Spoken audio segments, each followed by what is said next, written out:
Yeah, okay, perfect. So I'm very lucky that Anushka already gave a great introduction to dashboards. We already saw a state-of-the-art dashboard. So I will continue in my talk talking about learning analytics dashboards. And in this talk, we focused a bit on the past, the present, and the future. And I will explain more later on what I mean with that. But first I want to introduce it. So the field of learning analytics defines itself as the measurement, collection, analysis, and reporting of the data. And all of this to better understand and improve learning processes. While the first three components, measurements, collecting, and analytics, are shared with other technological fields, such as educational data mining, reporting the data and the results of the analysis directly back to the learner process stakeholders is one of the learning analytics distinctive features. The most common way in which this reporting takes place is through learning analytics dashboards, which simply sets a single display that aggregates all kinds of learning indicators and show it on one screen. And dashboards are actually the most visible face of what learning analytics is for the majority of the educational community. When vendors refer to their learning analytics solutions, they usually refer to some type of dashboard ready-made to serve administrators, teachers, students, or parents. As important as they are, the process to design and evaluate dashboard has received little attention from the community, while usually focus on research-level visualizations of data and new analytical methods. So in our paper, we try to summarize the existing research, get an overview of the current state of the art, and present a research agenda. So first, we want to remember the past. We reviewed existing research literature about the design of dashboards to better understand the state of the art and position possible solutions. Two, we also wanted to be aware of the present, and therefore we report on the joint reflection sessions that took place during the VISLA 19 workshop organized at LUC previous year. So some of the attendees might remember me as well. And we aim to collect the current perceived successes, failures, and areas of improvement in dashboards. And finally, third, based on these two previous steps, we want to propose a research agenda for dashboards in general, from design patterns to make dashboards more transparent, configurable, and dialogue-based. So let's start with the past. Over several dashboards have been designed, and they want to show how to help learners to make sense of the data and help them make decisions. And SAM, as you can see here, was one of the early dashboards developed on top of data from students and visualizes time spent and resources used by students to support awareness for students and teachers. Other early examples presented at this conference include SNAP, for example, and SNAP visualizes the evolution of social interactions among learners in online forums to enable timely intervention by teachers. A third example, like StepUp, visualizes social media data of students to increase student engagement and core signals that predict and visualizes learning outcomes based on grades, time spent, and past performance. Slides, on the other hand, visualizes annotations of students on slides during face-to-face lectures. And all these early examples inspired the community by demonstrating the rich potential of learning analytics dashboards, including raising awareness and self-reflection in blended learning settings for both students and teachers, improving engagement of and interaction with students in face-to-face sessions. Or they help to predict study outcomes and identify students at risk, as shown in this LISA dashboard here. Dashboards can also facilitate group work and enable social comparison. But most of these examples relied on interaction data from learners with their learning environment captured from application logs. These examples typically supported either students or teachers, but other stakeholders were not always supported. So that's why we're also interested in the present, and that is why we organized the VISLA workshop previous year at LUC, which was actually a reboot of my late supervisor Erik Duval's VISLA workshop organized at earlier LUC conferences.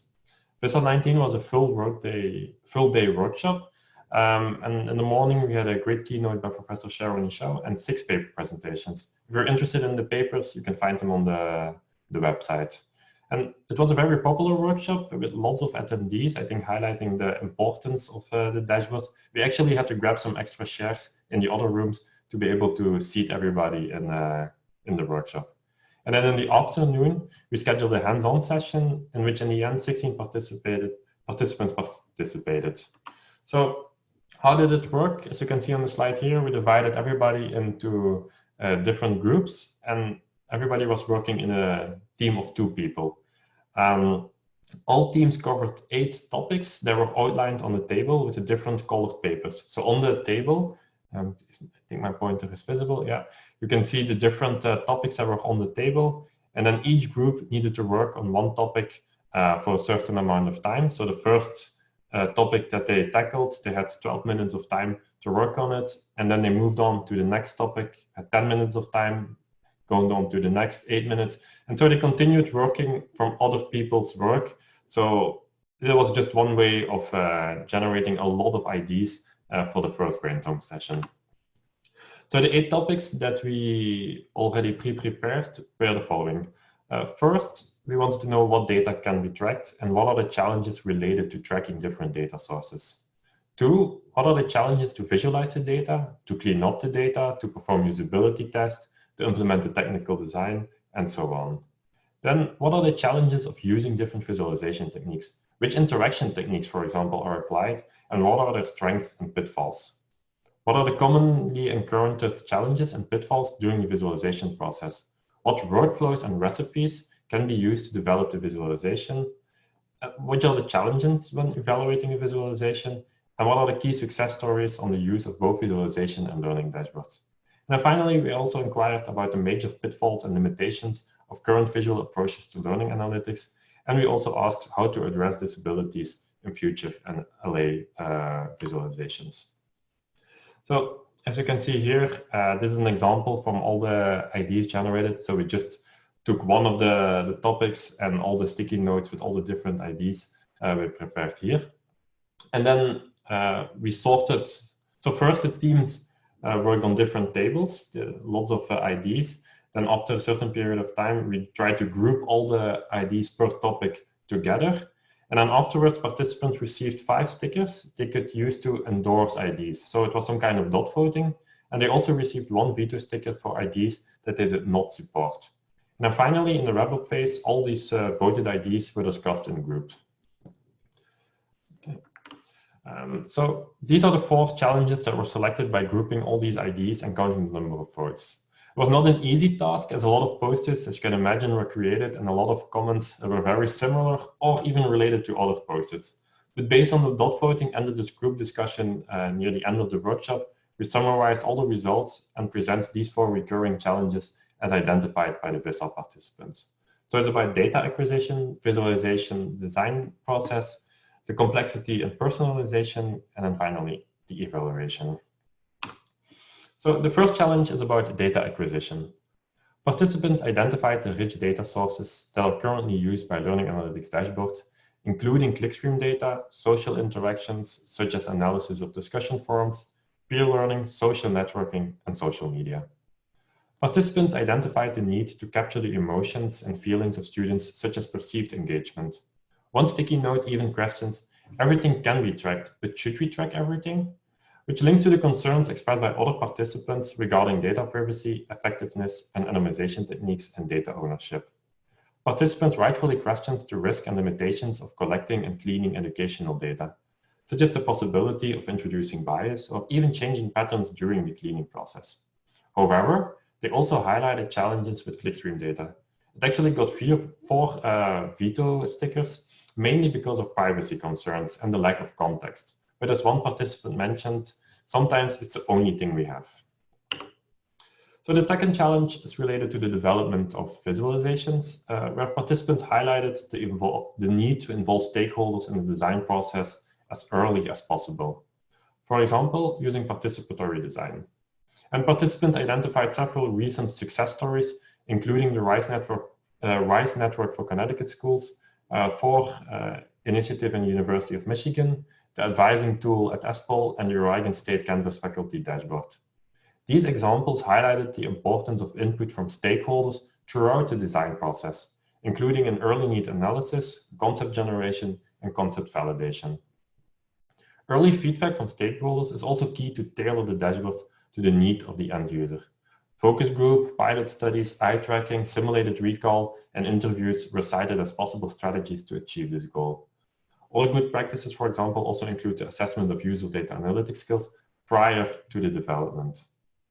So the pitfalls in the design process include starting from the visualization instead of a research question and building visualizations without conducting any validation analysis on the data. Participants also indicated that researchers and practitioners might be neglecting the psychological research on how humans understand graphs. They identified the need to integrate domain knowledge and visual science design principles.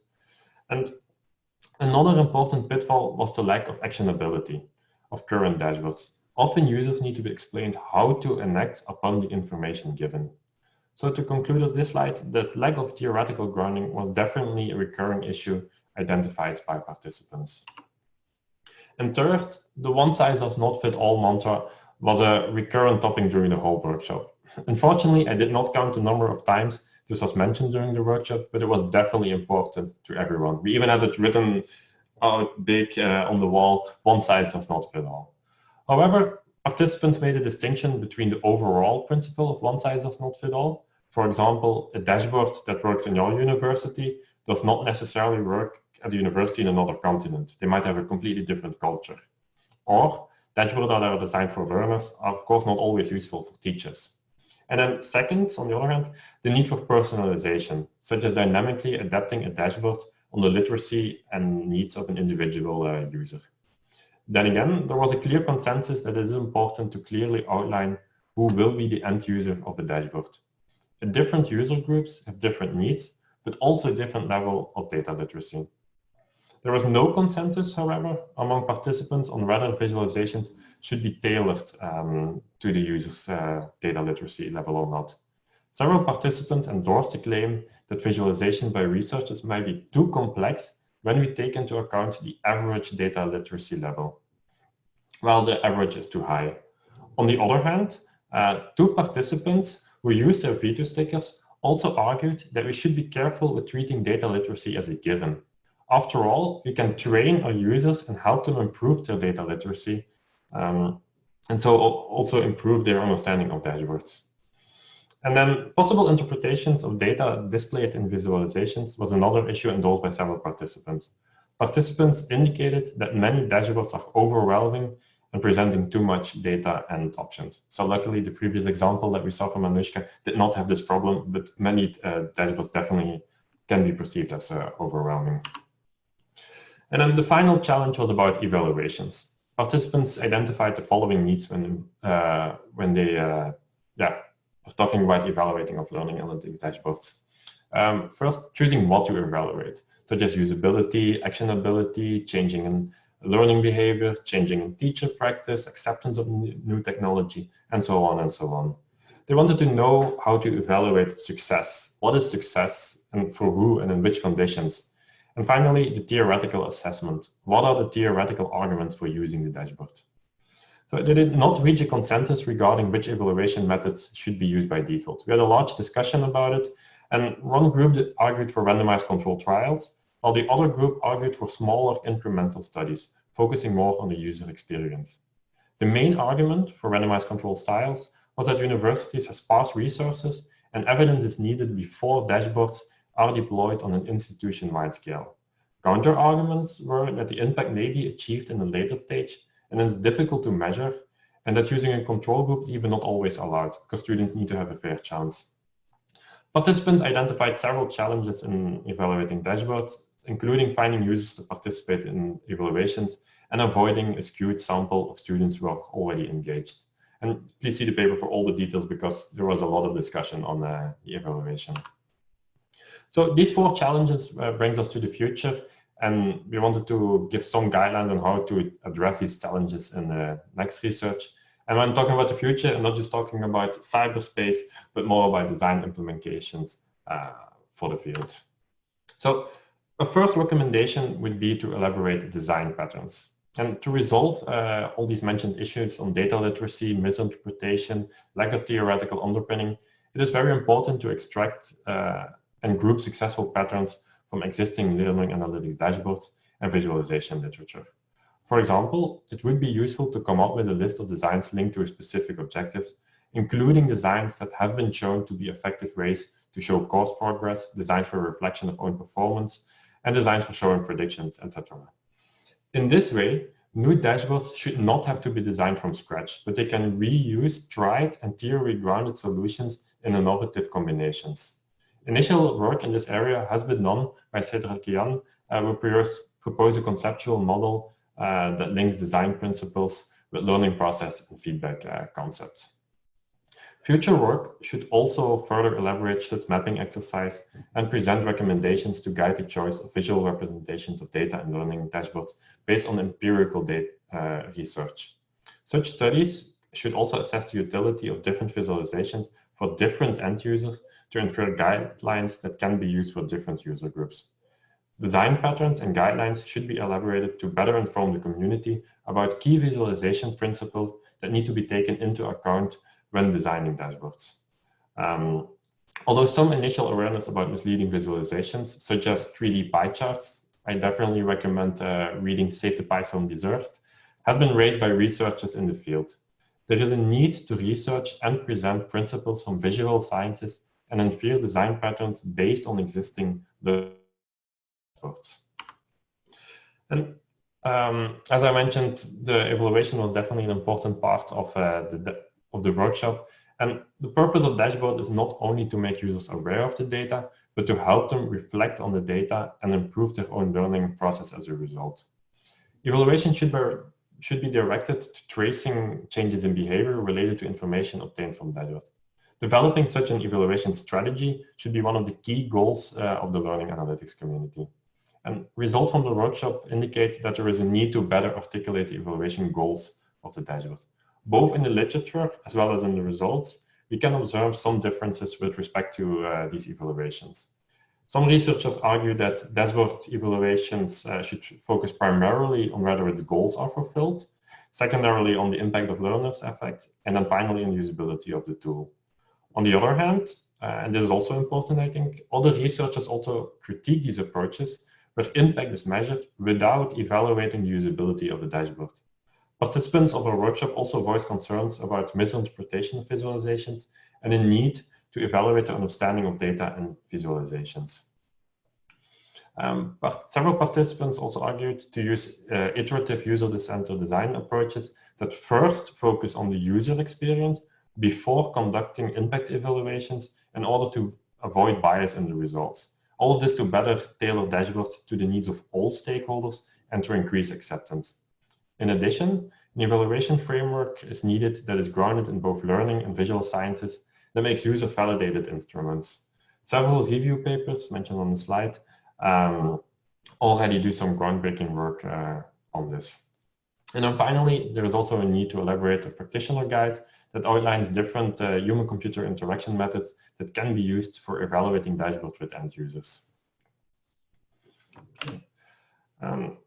And then to tackle the all these issues of the one size does not fit all, etc.